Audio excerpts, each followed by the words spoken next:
Welcome to Draft Sickos, the show on the No Ceilings NBA podcast and feed and YouTube channel where we cover everybody from the biggest names to the deepest sleepers. I'm your host, Maxwell Baumbach, and today I am joined by Chuck from the Chucking Darts podcast. Chuck, how are you doing today? Very well. Thank you so much for having me, Maxwell. I'm very excited. It's great. We got to do this little kind of home and away thing these last few weeks, and wanted you on in particular for this one because I feel like this is something that you've done a great job kind of staying ahead of the curve on. In the article that I have that'll be up tomorrow on NoCeilingsNBA.com, I reference terminology that that has sort of been, to my knowledge, created by you as far as the NQW not quite wing label. But I wrote this gigantic column that has sort of driven me insane over the last week about so this column changed. I changed what I was going to write about like 7 different times. So initially the plan was Jonathan Gavoni in a recent article had written about the number of players that have been given up on by their drafted teams in the last couple drafts that were like top 40 picks, like generally not guys that you would see given up on.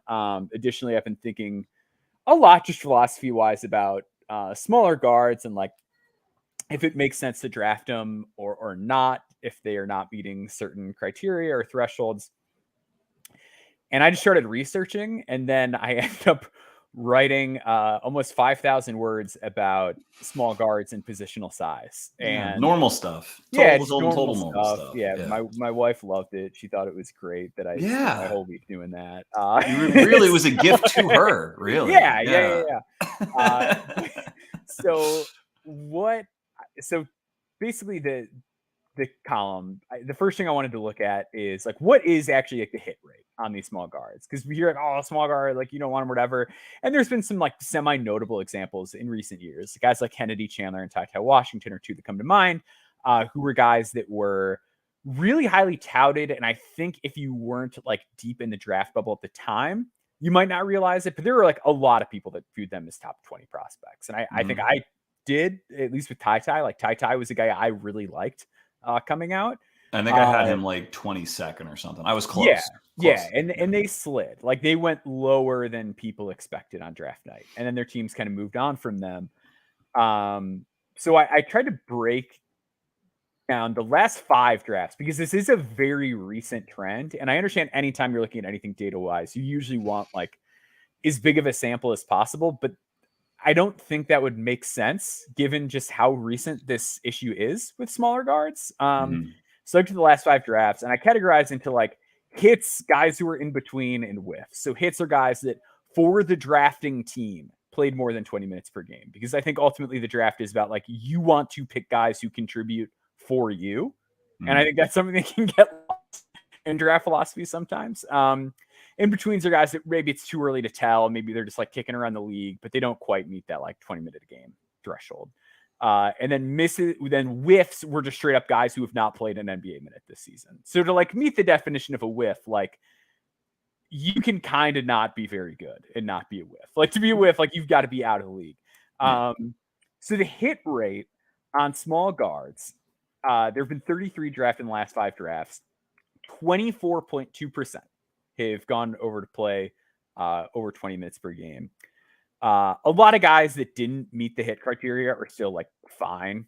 Like Marcus Sasser is fine. Scoot Henderson is probably going to be a good 20-minute per game player. And like I didn't include certain guys if they were on like really bad teams or if they haven't proven yet to be good. I kind of is like, I'm just going to mark this person as in between and whatever. The column goes into greater detail on that process, but it's sort of a mishmash of guys that are okay. And then some huge successes, right? Like John Morant, Darius Garland, Tyrese Maxey. Those are all stars. Like they are good smaller guards still. But the whiff rate, so 14 of those 33 players that are under 6'3" that have been drafted in the last 5 drafts are out of the league already, which is a very high percentage. And that seemed astonishingly high to me, particularly just because it kind of shows that like if you don't hit on a small guard, it's just kind of over. Like nobody's looking to reclaim these players.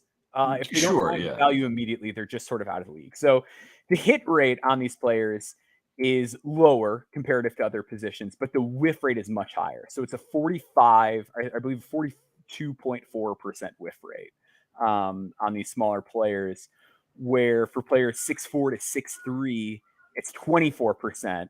Guys 6'7" to 6'9", it's like 12%. And then it was closer on taller players as well.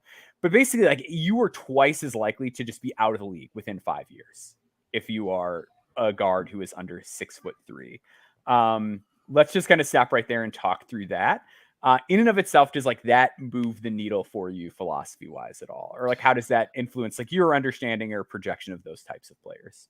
I think it doesn't really like change my philosophy because I haven't been in on these. I've baked it into the cake. Yeah. I can say that what is notable about it is how infrequently they get second chances. I think what that speaks to is that whenever a team drafts a player, they want obviously the player to succeed. They want to like that player. And so even if you're short or even if you're raw, if you're behind the 8 ball a little bit, there's going to be some period of time, call it like 18 months on average, where the organization is really going to try to nurture you and put resources into you because you are their selection. And even if the signs are pointing toward, the selection maybe wasn't the right one or the best one the team could have made, they still have your back because you're their baby. Think, for example, this may not exactly align, but like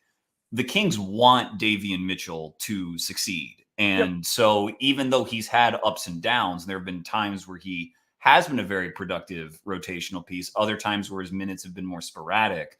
Like, they're still behind him because they invested a very high draft pick into him. If you lose out and that organization decides to move on, you don't have that extra goodwill buffer for your second chance. You have to really earn your second chance and prove to a subsequent organization that you are a better option for them than taking a second chance on a wing. And I think that's where a lot of these guys run into difficulty, because all of a sudden it's not, oh, we drafted you and so let's do everything in our power to make sure you succeed. It's, well, now you have to prove to us why we don't try out this 6'7" guy who shot 36% from three in the G League and we have a two-way spot available to him. And so that's what I think is such an issue for guys that height, is if you don't fit the type, then you really, like, you have an extra high hurdle to jump over, no pun intended, to try to convince a team that you're worth a second chance. Yeah, that's a great way of putting it. And like, you just really have to thrive to get that opportunity. Like I talk quite a bit about Kennedy Chandler in the article because I just think it's interesting that he was a guy who got like one of those small 4-year like guarantee or non-guarantee kind of deals that you can get if you're a second round pick from the Grizzlies, and like it just wasn't going great in the G League, and then it was just sayonara, like that was it. It's over. And he's not played an NBA minute this season. And this is a guy that a lot of people like viewed as a first round prospect. Like, I don't think, like, I don't say that to like knock anybody. I probably had him in there. I think a lot of people viewed him as like, hey, this kid was good at Tennessee. He led them to be, he was like the star of the team. I think he showed a lot of intangible stuff that people liked as well. And like a really good athlete, athlete. And like could really jump too, like had shockingly good like block and dunk numbers for a player that size. But I talk about him in relation to Admiral Schofield, who has played minutes this year for the Orlando Magic, who's a guy who's 6'5", but he's like 230. Like he's just really powerful. He's not been good in the NBA, but if he does start to shoot the way that he shot it in the G League in the past, the way that he shot it when he was at Tennessee alongside Grant Williams, then like all of a sudden you're in business. Like he's that close. He's just a jump shot away. Where with Kennedy Chandler, it's like I think it just, if you're not immediately contributing as a smaller guard, the best case scenario just dwindles so fast. Like it's just really hard to get 20 minutes a game if you don't have good positional size. And I talked about that as well with Denny Avdia, as well as Trevor Keels, where Trevor Keels was another one of these guys. And he's not a small guard. He was 6'4".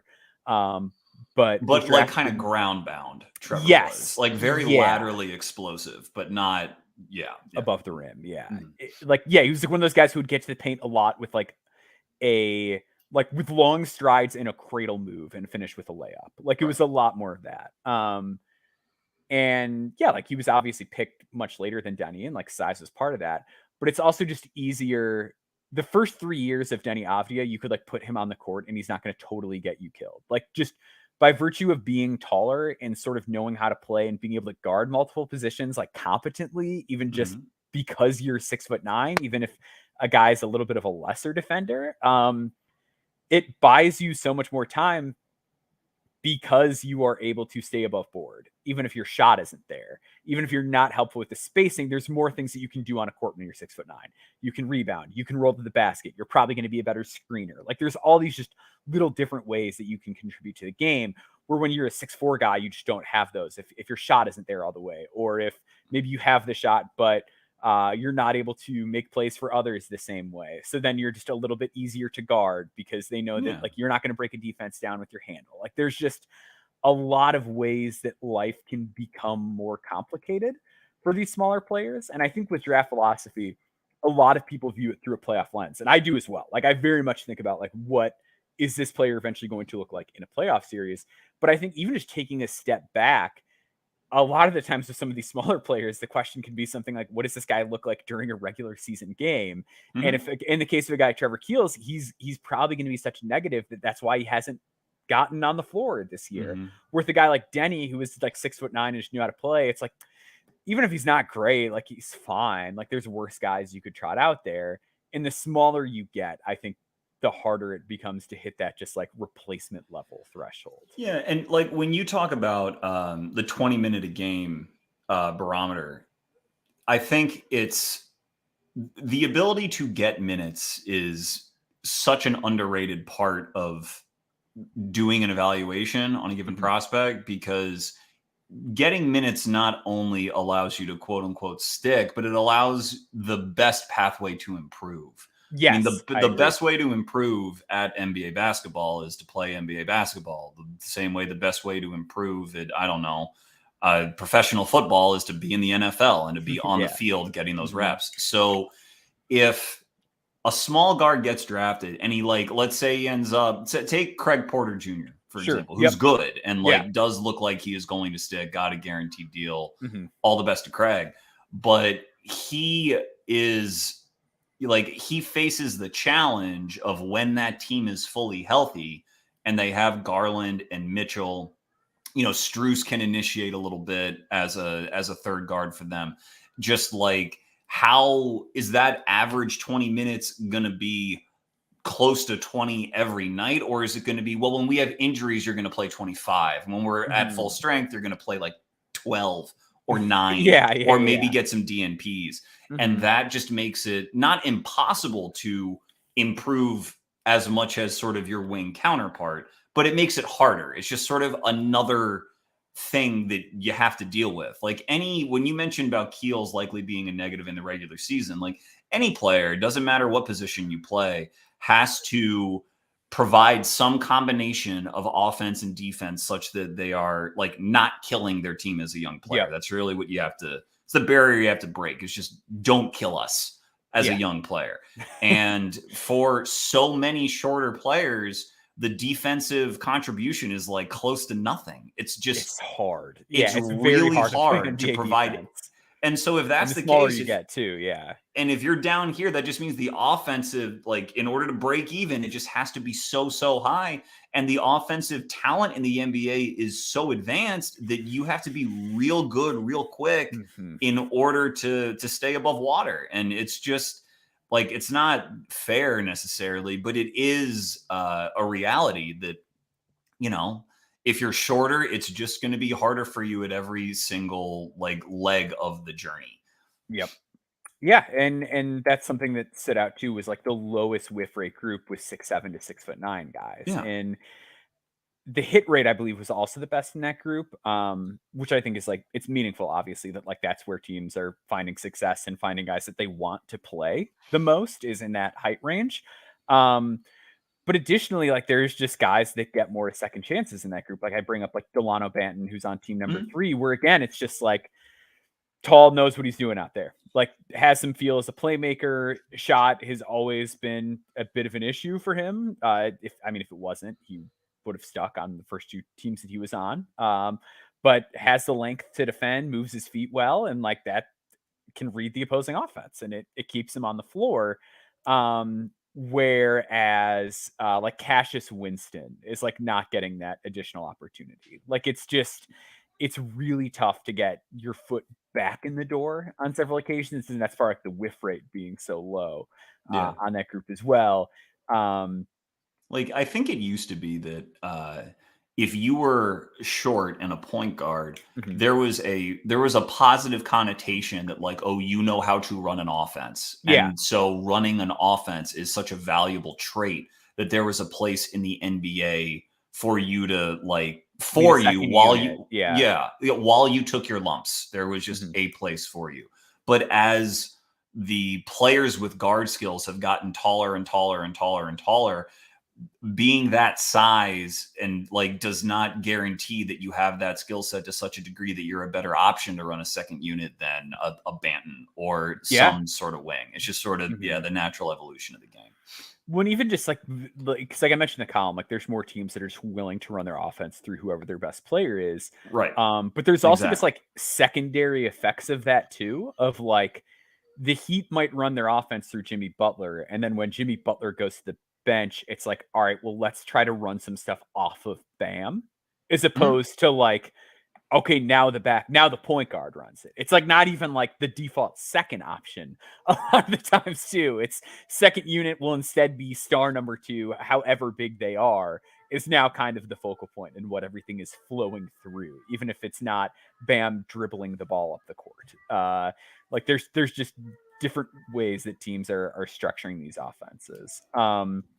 Exactly. Yeah. That's exactly right. Yeah, the column has a lot more stuff in it regarding these other positional size groups. To get this in a timely podcast today, we're just going to kind of focus on the small guard part of it. So I do encourage everyone to read the article at NoCeilingsNBA.com that should be up by the time most of you are listening to this.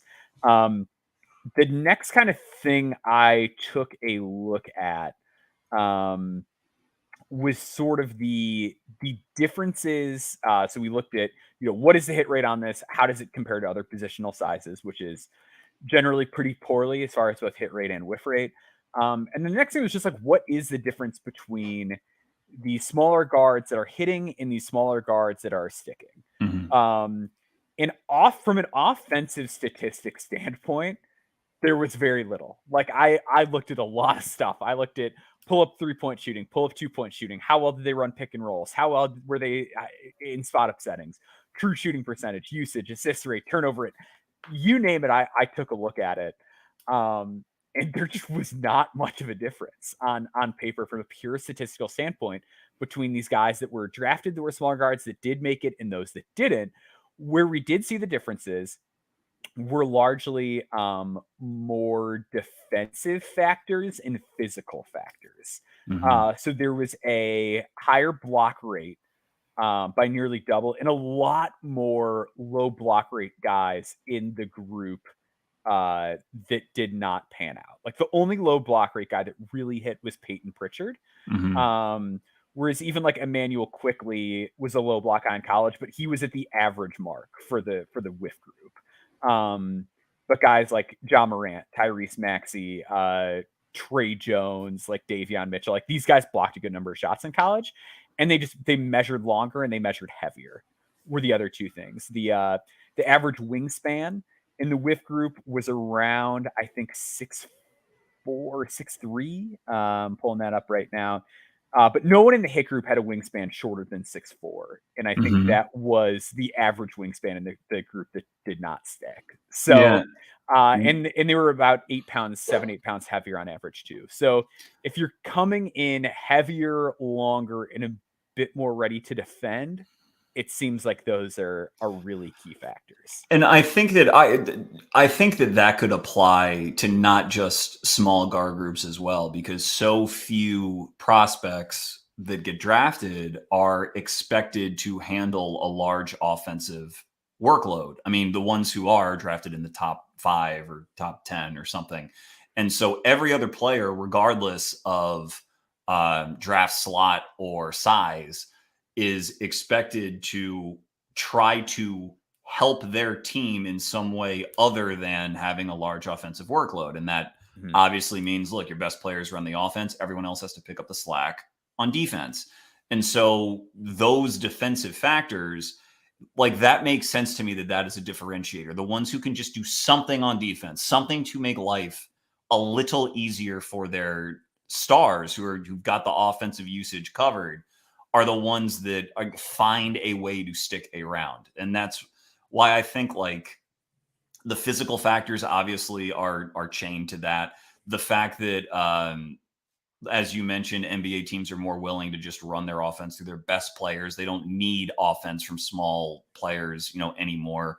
What they need from everyone is some sort of defensive coverage. And that's just sort of how team building works now, is you try to find your studs.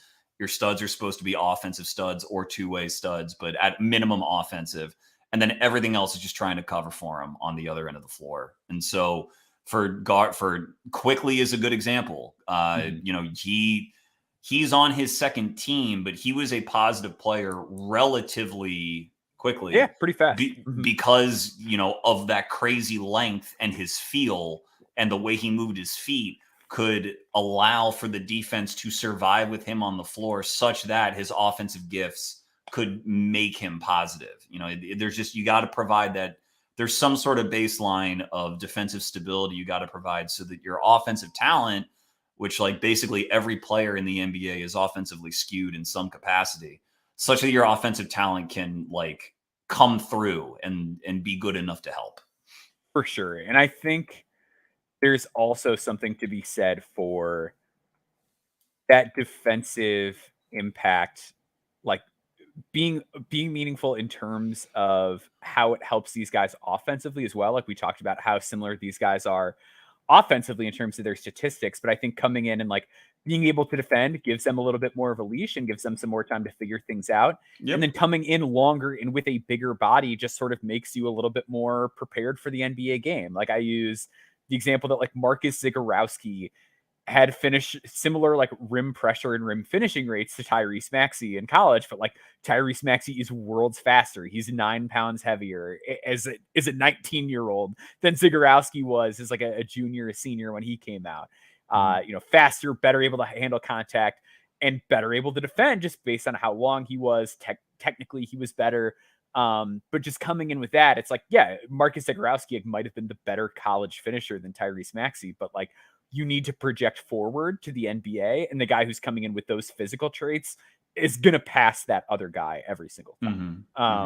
And being able to defend certainly helps him stay on the floor so that he has the time to work out those kinks. Where, like, Zagorowski, like, there was a number of reasons that he wasn't able to be on the floor. So those are kind of the big things that I took a look at in the column, was just seeing, like, where did these guys come in and what are the differences in them? You got to kind of see an early copy of the column. Was there anything else that, like, really stuck out to you or stood out as far as, like, either differences or values or things that really popped? Because I think the other just final thing is that the guys who were skinnier, because we're talking about, like, these stockier, stronger guys, had something that made them really special. Like John Morant's athleticism, even, like, I mean, a guy like Jalen Brunson, stocky, Fred VanVleet gets compared to these guys a lot. Very powerful guy. With Garland, there's this otherworldly touch. Like, you really need to be special. Maxey's burst. Yeah. I mean, it's like, I think if you were to take out the players who have gone on to be offensive stars in the NBA, Morant, Maxey, Garland, those types. A lot of them, even though Maxey was picked in the 20th or 21st, like, he was a blue chip prospect, at one of the Kentucky guards, in that lineage. I think once you're, like, when you get into the nitty gritty of draft eval, like, not everyone knew that John Morant was a big time prospect his freshman year at Murray State, but his sophomore year, everybody knew that. Like, once the guys who make it obvious are sort of off the board because of their just outlier talent, then I think a lot of teams just don't really want to do the work on anyone else, because I think Yeah. the draft, the real caution in draft evaluation to me is not necessarily drafting someone who doesn't work out. The real caution is passing on someone that will work out and really hit big. Because if you Yeah. pass on someone that's really good, it means that that player's on a rookie scale deal on another team. You've got to not only beat that player, but now that other team is better positioned to add elsewhere and to just be more complete than yours. And there's going to be so few teams who make the calculation that we cannot afford to pass on this smaller player. Like, we are Yeah. afraid that this smaller player drafted at 20 or later or 15 or later is going to burn us, which is why I think you still get small guys drafted in the top 10 because you have those outlier talents. But after that, it just falls off a cliff. Because when teams are making that calculation, they're just like, well, it's not going to, if we don't take Marcus Sasser, like, yes, he'll be good, but is Marcus Sasser ever going to really be the difference in a playoff series, or is he going to win them an extra 5 regular season games?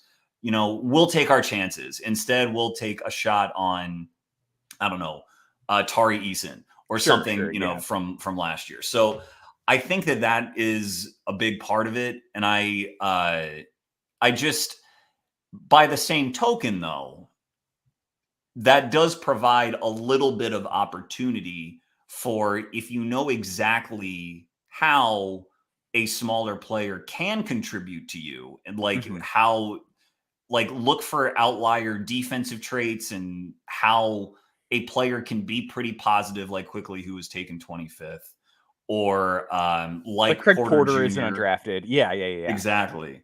Then you can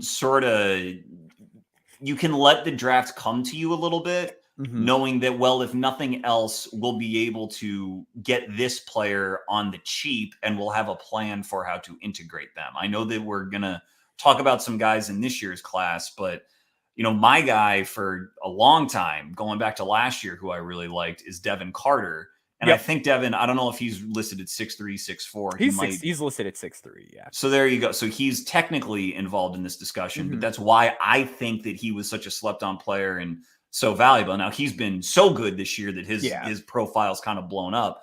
But if you can identify guys like that, then you can sort of guarantee yourself a decent draft, because it's unlikely that they're going to come off the board by the time you pick in the late first round, or you could buy up into the late first round on the cheap to get them, or the early second round or something like that.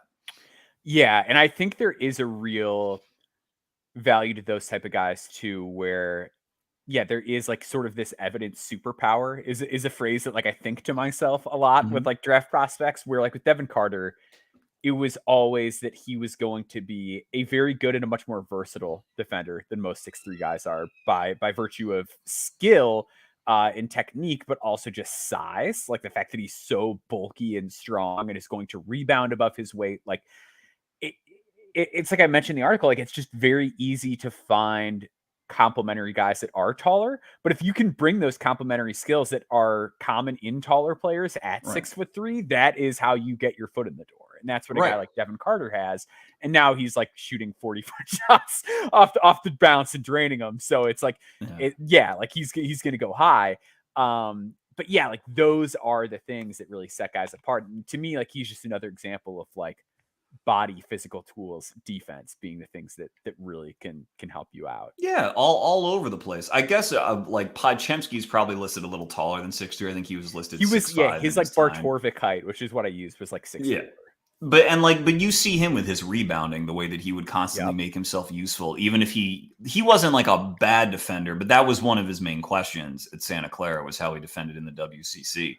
And so as long as you are, it's the sort of thing where if you're going with a sort of statistical framework before you check the tape and everything, like you have to make sure that these guys are really affecting the game in a bunch of different ways, because if they're not, I think it's hard to find the like diamond small player who is not like an all court presence at the college level, because like you're just at that point, like you're really just overthinking it. If he's not an all-court presence there, how is he athletic enough to hang in the NBA? Like you just have to make sure that like you are not, I guess, losing the forest for the trees. You got to look for stuff that is pretty clear on tape that will pop immediately to you, where you're like, this guy is so athletic, he clearly belongs at the next level. Absolutely. So we are going to take a quick break, and then from here we're going to start to get into different guys in this class and how this information might kind of inform how we're viewing them. So we're going to start with some bigger names, then we'll kind of hit on some smaller guys, some small, yeah, pun fully intended, I guess, like smaller names in this class, and just kind of see like where we have them relative to other players. So stick with us. We will be back in just a moment.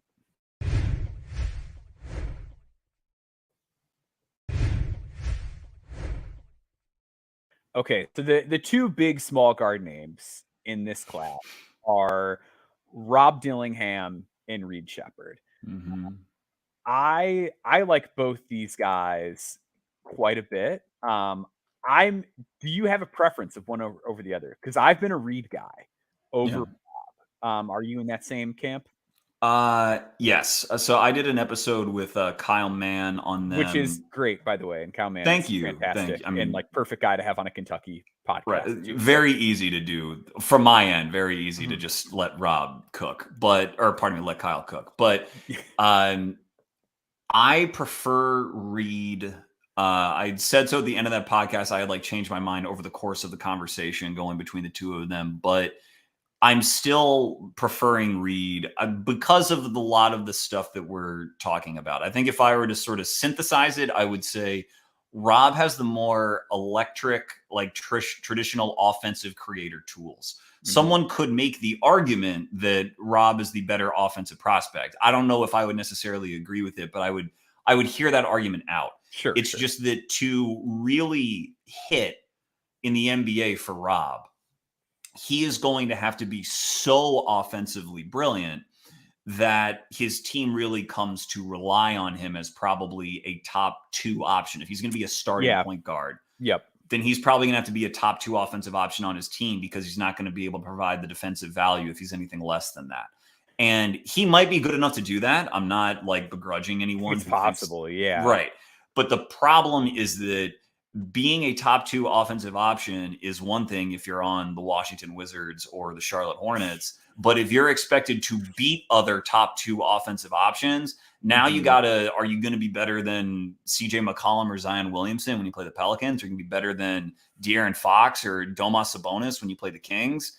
And you start to see that like every other top 2 offensive option in the league is just more physically gifted than Dillingham is. And Dillingham is like so skilled and like so electric and has such great touch. Like I love watching him. Otherworldly. Like there was a play in the Tennessee game yesterday where he like was trying to drive, got sort of bumped off his spot. It was like one of those things where it was like the worst and best of him in one play, where it's like there wasn't like a great counter response to it, and he just sort of like chucked up this floater that was from like 15 feet that like went in. And like he got an and one call off of it. And it was like, I hated everything about that process wise. And I thought that was like a bad shot to take in that situation. Like you should have just pulled it out. Like you could have counted, like there was like 9 other ways he could have handled it, and it still went in. And it was just like, that is a special trait in a player. And I think where I get kind of bogged down with Rob, like when I'm more bullish about him, is that like I mentioned earlier, like these guys who are stubbier and skinnier, which he is, like he's not going to measure with a 6'5" wingspan. He's going to tip the scales at 175 pounds. He's going to be light. And the defense is really bad. Like the defense is very, very bad right now. It's bad on the ball. He's not a great off the ball player in terms of even like attentiveness. Like he falls asleep quite a bit off the ball. He's had some turnover issues in conference play.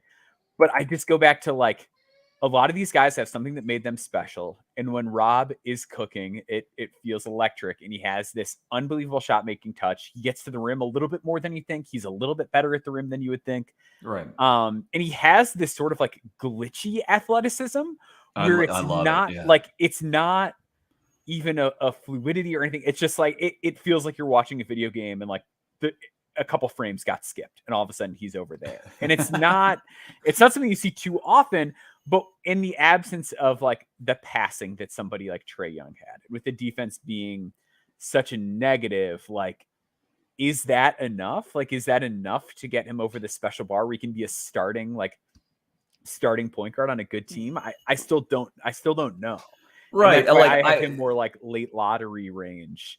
Where it's like I'm interested. Like I think a lot of this stuff he does is fantastic, and you got to draft who's there at the end of the day. I just wish there was like one other thing than like of course. in Look, I really don't big think time. you don't need to feel bad about that eval at Mhm. all. Like I think No. I think it's reasonable. I think I have him like 8th or 9th, like Yeah. around there. I just all of that special stuff is how a kid that size is an NBA player, like is a clear NBA player. It's just if you are putting together a team and you're like, well, our goal is to win a title down the line, then well, what not even a title team, but just a contending team, like you're going to have to wait out the defense with Rob, which is going to be painful and long. And Yeah. if you decide to do that, then it means that you are going to give him a lot of offensive leash because you're going to say, like, well, we're not drafting him as a defender. We're drafting him for his offensive skill. So we got to give him the chance. And then he runs into that problem I said, where he's just going to play lots of very talented offensive players that are bigger than him and longer than him. Like he can like give a whiff of sort of Kyrie creativity around the rim, which is amazing to see in a prospect. But Kyrie's like 6'4" with like a 6'7" wingspan. He's just like a Kyrie's bigger, long. Yeah. he's a bigger guy. And so like that's the thing with Rob is even if it does hit, because the NBA is so saturated with talent, you don't have to worry about that guy really killing you. What I think something that I said on my episode with Kyle is that once the NBA expands into Seattle and Vegas and the talent pool dilutes a little bit, I could see Rob becoming more comparatively valuable because then those two teams are going to need offensive talent to come from somewhere. They're going to take it from the rest of the league in some capacity. And then there'll be a little bit more of a premium on like electric offensive talent. So you're just going to want that creativity on your team. But that's sort of a vague bet to make to have him ranked higher than Reed, who I think is, Reed has such a breathtaking statistical profile. Like I understand the people who have him real high, like top 3 high or something, because some do. But I think deceptively, like the framework I look at with Reed is he going to provide more value defensively or offensively to a team? And to me, the answer is clearly offensively. Because even though he has these great stock numbers and he shows this great timing on jump shots and on like help and stuff, you are still asking so much for a 6'2" guy who's not a breathtaking athlete.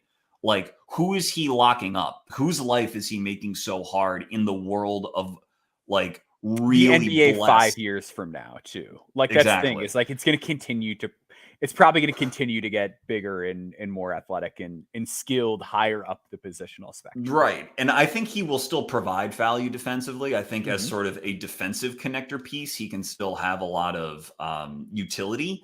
But like naturally, as his defensive value has to be tested against just really blessed bigger players, then naturally his meal ticket will shift to the offensive side of the ball in terms of, well, that's okay if you can't guard Jason Tatum, who can.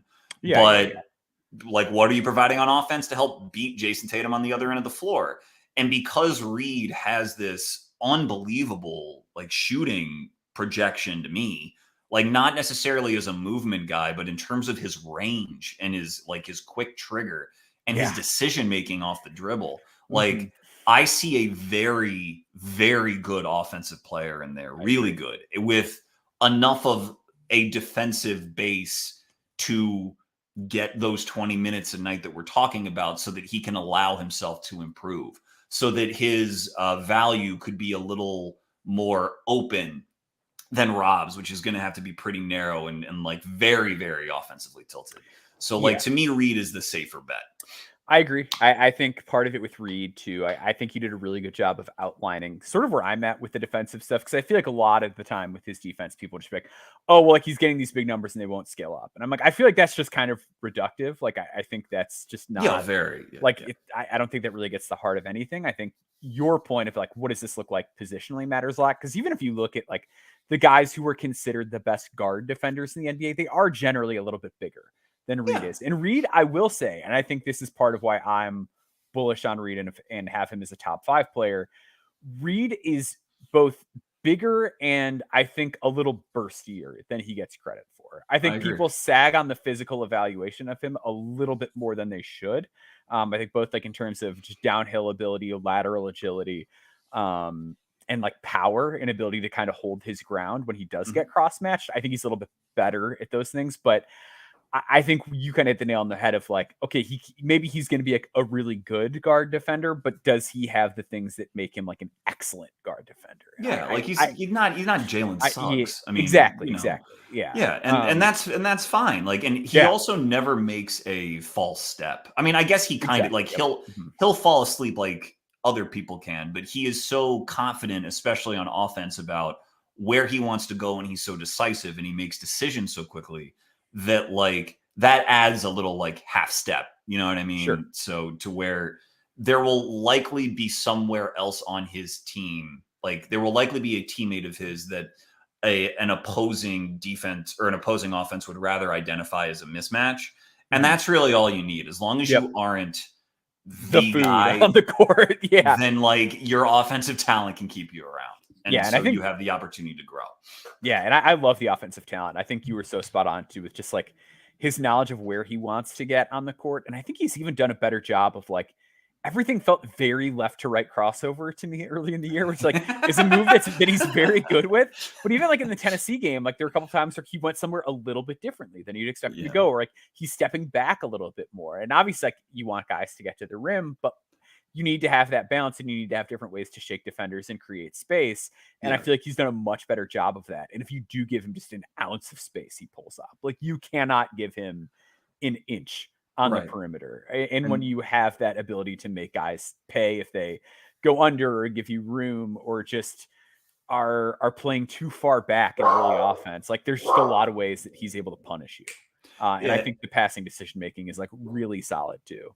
I think it is as well, and I think it's just going to get better in the NBA because Kentucky's better space this year than it has been in years past, but it's still like you got Bradshaw or Onyenso. Onyenso, there you go, in the middle frequently, and in the NBA he will play in a 5-out system sometime in his first 3 years, and once that happens, you'll see the decision making will really pop. So will Rob's for that matter, but because of the other stuff we were saying, I think Reed especially will show his value. He also has the ability, in my opinion, and like the core strength to like pull up from 25, 26, 27 as he gets older. And so he'll start stressing a defense that way, which will again get him into space and allow him to do his thing. But I agree on the crossover thing. It was sort of like when you see the videos of LeBron doing his like I'm falling asleep dribble like into his jumper, it was sort of like with the same frequency. Reed was like, oh, and I'm going right, and you're like, okay.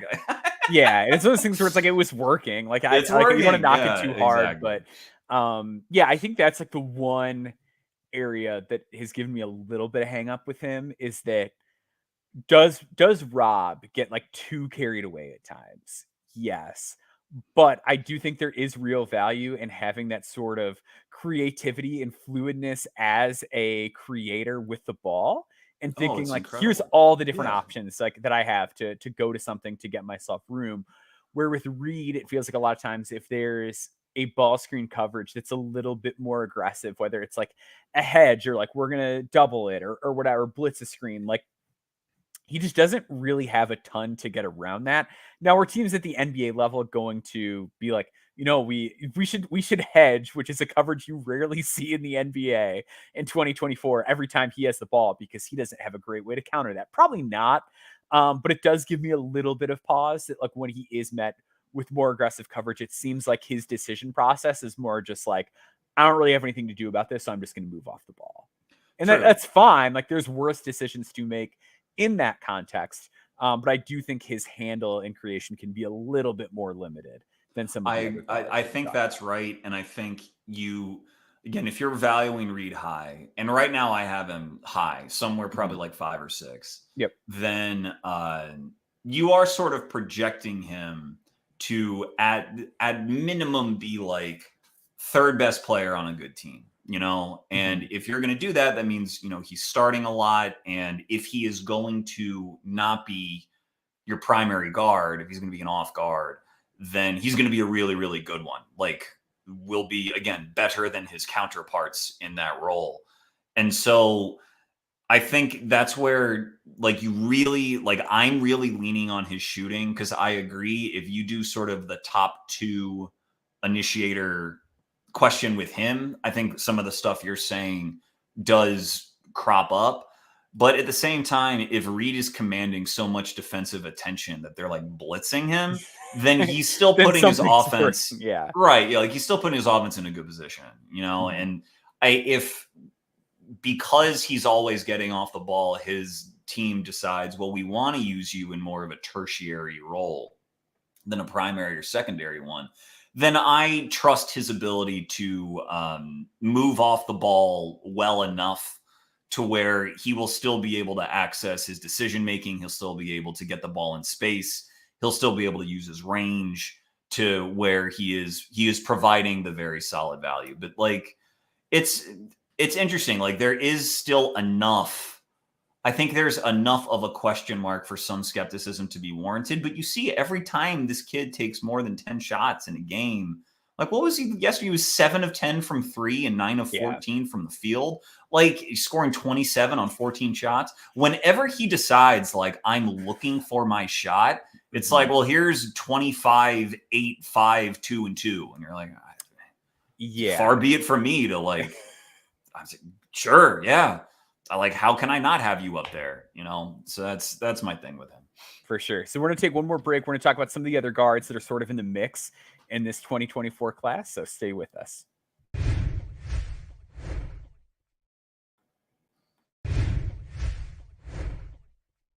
All right. So looking at some of these other players in this mold that are higher up on boards, I think one of the first guys that comes to mind for me is Jared McCain. McCain has just been on a heater as a scorer this year. The playmaking, he hasn't really gotten to run the offense a lot because they like to run things through Proctor. They've let Kyle Filipowski initiate a little bit more this season. They've got still have Roach and who's like a good, just solid college point guard. So he's been a bit more tertiary, but the scoring is there. Some of the other indicators that I talked about in the column are there. Like the block rate's not there, but he's a really good rebounder. Really good. For his size, he's going to have that sort of stocky build coming in. I'm not sure on the wingspan for him.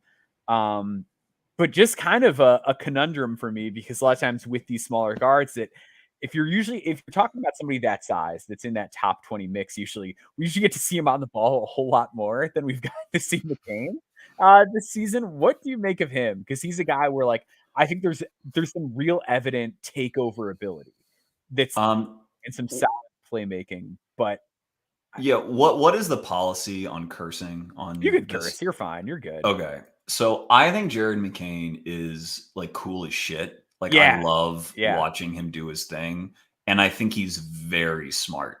Like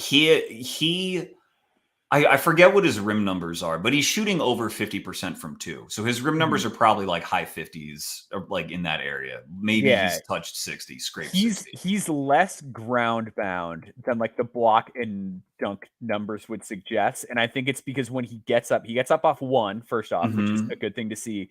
But he's not a guy that like wilts against contact. Like he still kind of rises through it, even though he's not a crazy high vertical guy. And he knows when to try to finish and when to like take an extra dribble under the hoop and kick it back out. Like he has a very advanced sense for when the help is going to give him a problem and when he thinks he can beat it. He also will do something where like he'll rise up maybe a step before you think he's going to try to surprise a big that's sort of trying to measure him. Like he has lots of little itty bitty tricks to try to help him compensate for his height, which is really cool. But again, like NBA, for whatever people want to say about NBA defense and how the rules are written, like guys who are in recovery defense on NBA teams are like, they're very talented and their timing's really good. And so the question is like, how much do you bank on McCain's brain to be able to get something at the rim at the NBA level to where he is approaching a 3-level scorer? Because if you start to say to yourself, as good a shooter he is, he's really only going to be a 2-level scorer in the NBA, then the value starts to go down. Because like, well, then why am I taking a 2-level scorer who's 6 feet tall, whose defensive issues are always like going to be there? There's always, always could just try a wing out there who's probably going to provide us more defensive value than Jared does. But if you bank on the brain enough to where you think there's some 3-level stuff in there, that's where I think like a top 20 valuation makes sense. I've gone back and forth on whether I'd have him that high. Again, in this draft, to me, Jared McCain is a clear NBA player. Mm-hmm. So if he's a clear NBA player, at least for a first contract, then, rank him 16th or whatever, wherever you want to put him. And you won't like it'll probably be okay. But I think that in terms of his role, like he's going to have to be like a point of attack defender in order to really like hit into subsequent contracts.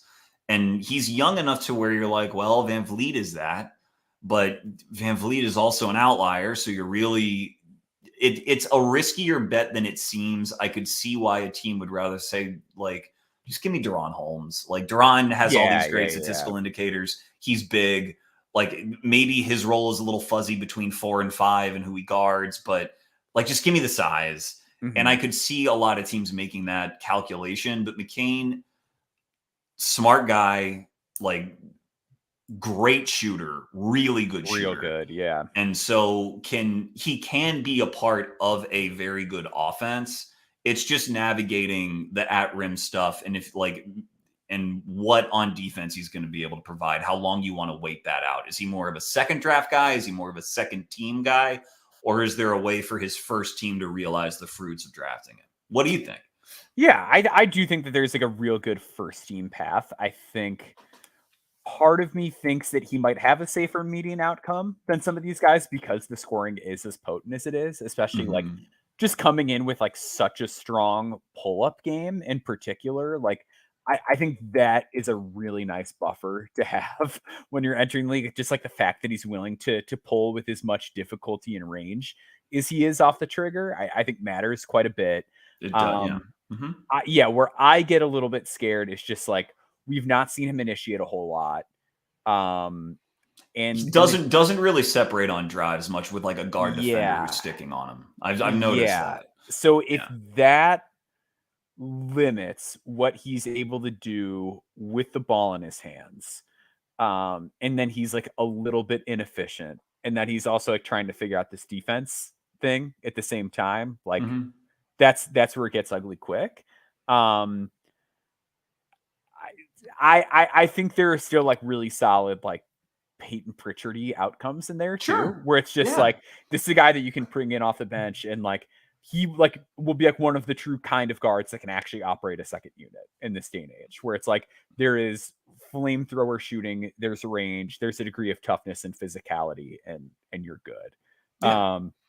I think especially for regular season too. I think You've got someone out, you need someone to step up and not like kill your offense, and like he will be able to do that. I mean, that's why I think he's like a borderline top 20 guy. Like that's like right around where I've had him. I wish I was a little bit more in love with him, and I know that there are people that are. I'm just not not quite there yet, but I think it's going to be one of those things where he's going to be a guy where he's on one of those teams that when you're not in a position to do this for a living, like you're watching a lot of guys when you watch Duke, and it's going to be a lot of just like, let's go through all of the Jared McCain ball screen possessions and just see like how good are his setups, how many things is he reading, how advanced are the reads that he is making. Like it's going to be a lot of that before I kind of like put my foot down on where I ultimately decide to rank him. Let's talk about some of these other guys. I know one guy that you mentioned was Jamal Shed. How are you feeling about him? Because he's a guy with like a lot of fans because the defense is there and the body is there. And the intelligence is there. Like he's a really good playmaker. Like talking about ball screen setups and just like ability to read the floor and these like really fast just whips to the open man in a variety of ways. It's just like, is there enough scoring there? Like the three has always been a question for him. Like to me, he's more of a I'm doing what I did with Craig Porter and hoping he's a found money undrafted guy than like someone I'm prioritizing with a pick, unless I see something in the pre-draft process as an NBA team that I'm like, all right, well, let's maybe if I'm like how Denver drafted Jalen Pickett, like if there's a team in that situation where it's just like, we think this guy's really good and if we can get him for cheap and then like in a year we can play him and it'll be fine. Like maybe that is a kind of organization that could make sense of it. But otherwise, I think he's more of like a UDFA. Yeah, I would take him in the second round. I'd be happy to take him in the second round. I think, so few guys in the second round hit anyway that sure. If you're like, if nothing else, he is going to defend so hard all of the time that it'll be good for like your team's culture. It'll be good for training camp, for just sort of guard competition. Like I know that isn't the greatest source of value in the world, but it's not nothing. It's like better than not an NBA player. It's better value, which like I say a lot with like second round guys. It's like if you just think a guy is an NBA player in the second round, like you should probably just take him. Right. And there are things that he can do defensively. Like there are teams where he could walk in and be like one of the three best guard defenders on the team. Not just like not just among point guards, but among like all point of attack candidates, no matter how tall they are on the team. Shed could maybe be in like the top three in a given unit as like a rookie, which is really impressive. And what we've been talking about in the first half of the episode, where you have to, once you get away from the stars, like kind of look at defensive stats and see if there's something there. He's got that, and so competitive, so well conditioned. And like his team's the number one team in the country. I think UConn's going to repeat. That's just me. But Houston is the best defense by like a mile. And a lot of it has to do with him. So like, I wouldn't go crazy and say, I'm going to take Jamal Shed in the 20s. Cause the height is a factor there. But in the second round, I would say, sure, why not? Unless you feel very confident about some other wing. And when you're in the second round, the wings, you're going to be getting pretty flawed. I think you could give Shed a shot and put him with, Fred Vinson or whatever shot doctor you have on staff and see what you can get out of him. Because I think there's, the Pelicans themselves got Jose Alvarado UDFA, and he was a positive player year one and helped them make the playoffs year one. So there is value to the archetype. You just have to, hit on it. I think he has a decent chance of hitting on it. Sure. So let's do I feel like two other guys in this mix that come up a lot. I feel like that are just consistently on the most draft boards are Tyler Kolek and KJ Simpson. Kolek is similar to Shed, a really good passer, and I think someone that has a really high level of feel for the game. I think defensively, they're just not the same. I think Kolek is really strong. Like he's another one of these guys that's going to come in like probably 190, 195, like ready to be a physical body on an NBA court. I just don't think he moves as well, like vertically, laterally, you name it. And I think while he is a good shooter, I just don't know how translatable that shooting is. He's a guy that doesn't really hunt the jumper, but he's always been good off the catch, barring like one really bad shooting year. And even that year, he was okay off the catch.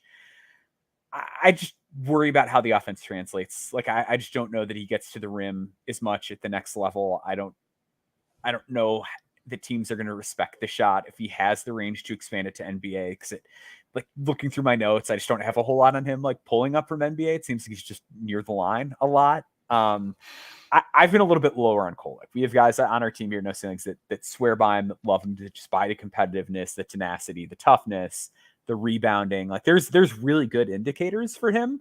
To me, he almost falls more into that, like, that's a guy I'm okay missing on category, where it's like, if he is playing 20 minutes for a game for you, it's probably a situation where like, yeah, but like, are you still going to be able to trade him for a first round pick? Probably not. Right.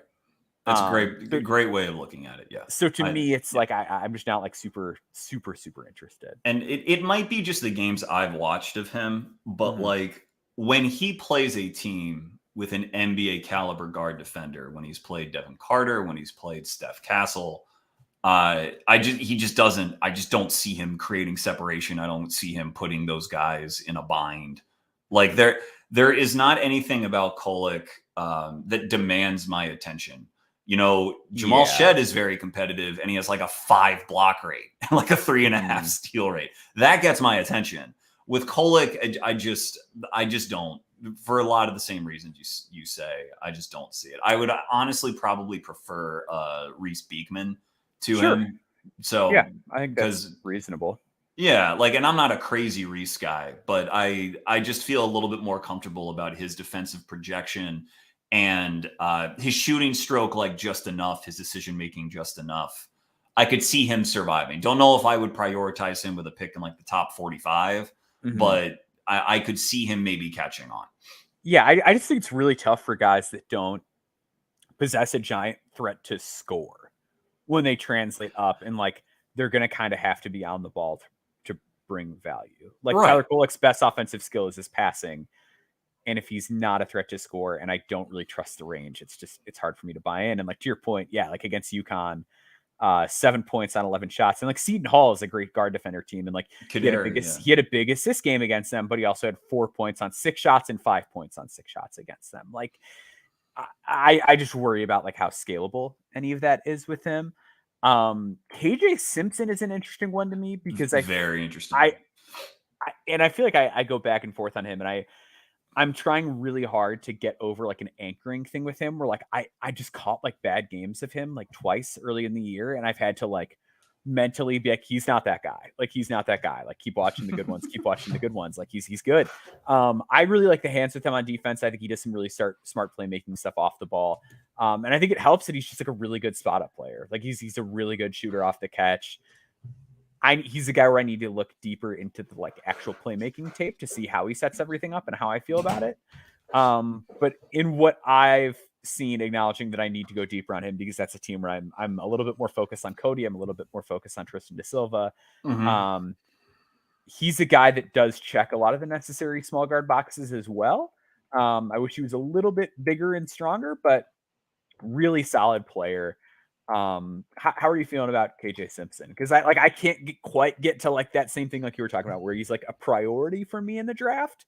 But I think he does enough stuff that I'm like, I could be a nice NBA player. Like I see that more for him than I do for Kolek. Yeah, KJ leaves me perplexed because he has the indicators of being able to play up a little bit. You know, he does get up off of 1 foot. He does rebound pretty well.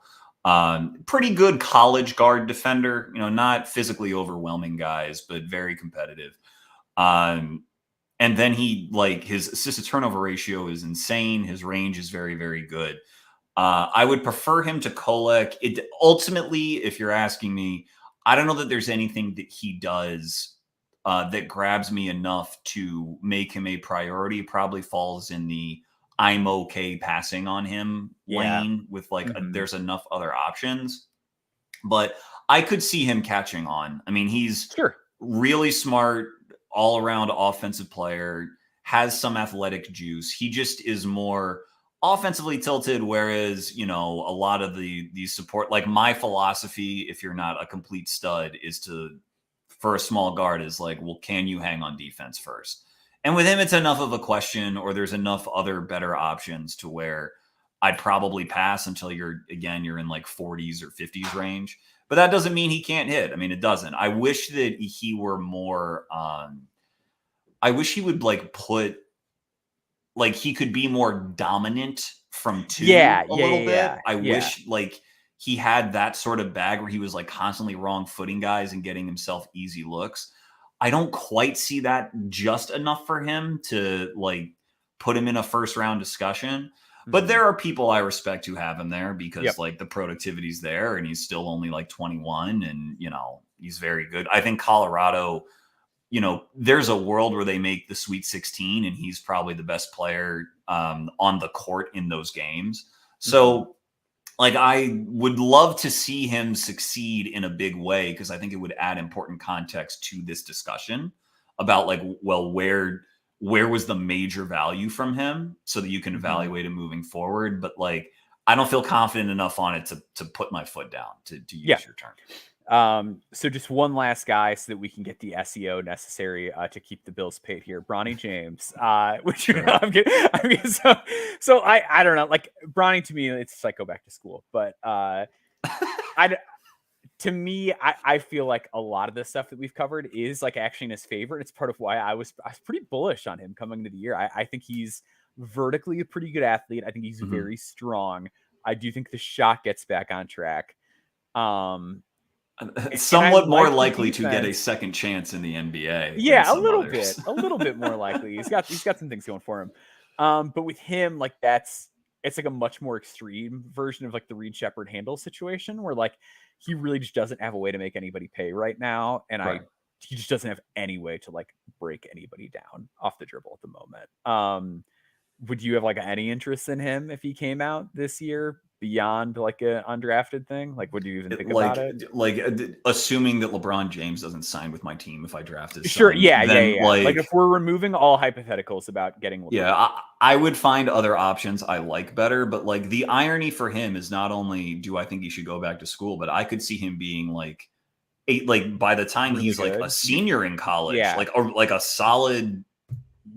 Like really solid, maybe all-American Division I college point guard who then will have worked himself into getting a real shot in the NBA. The irony with him is that he's probably going to get a real shot in the NBA before that. So the question is, what's better for his long-term talent development? And like, maybe it's a transfer portal if you don't think that like Enfield is the guy to get that out of you. I tend to think it's somewhere in college that he can find somewhere that is right for him. But by the same token, if he's going to get guaranteed money, like who am I to tell him not to take guaranteed money? Yeah. So, not that he needs it, but still. Yeah. But it'd be nice to have your own money. Like if I don't know, like sure, sure it would. I think that's like a semi underrated part of that discussion with him. I doubt his dad is like, I love giving my kids millions of my dollars. Like I'm sure he's more than willing to help. I doubt it, but we'll see. But yeah, well, Chuck, I appreciate you taking the time. Where can people find you and consume all of your work? I'm Chucking Darts on Twitter, the Chucking Darts NBA and Draft podcast, wherever you get them. I have a YouTube channel that's Chucking Darts. If you search for me, you'll find me. And, that's still basically in its infancy, but I'm posting videos of all my episodes there. Just follow me on Twitter. That's the best way to get all my stuff. But, thank you very much for having me, Maxwell. I'm glad we got to do this home and home. This was great. For sure. Yeah, Chuck is one of the best guys in the space. So make sure you're following him, listening to every episode of the podcast. A lot of good NBA stuff, a lot of good draft stuff. And just you do such a great job of balancing and I think assessing the draft process and understanding what the modern league is. And I think that's something that can be missing in a lot of draft content. So definitely check out everything that Chuck is doing over there. Make sure you subscribe to your No Ceilings NBA on your podcast feed of your choice, NoCeilingsNBA.com for a Substack for daily written content, No Ceilings NBA on YouTube as well. We appreciate you all joining us, and we'll see you next week.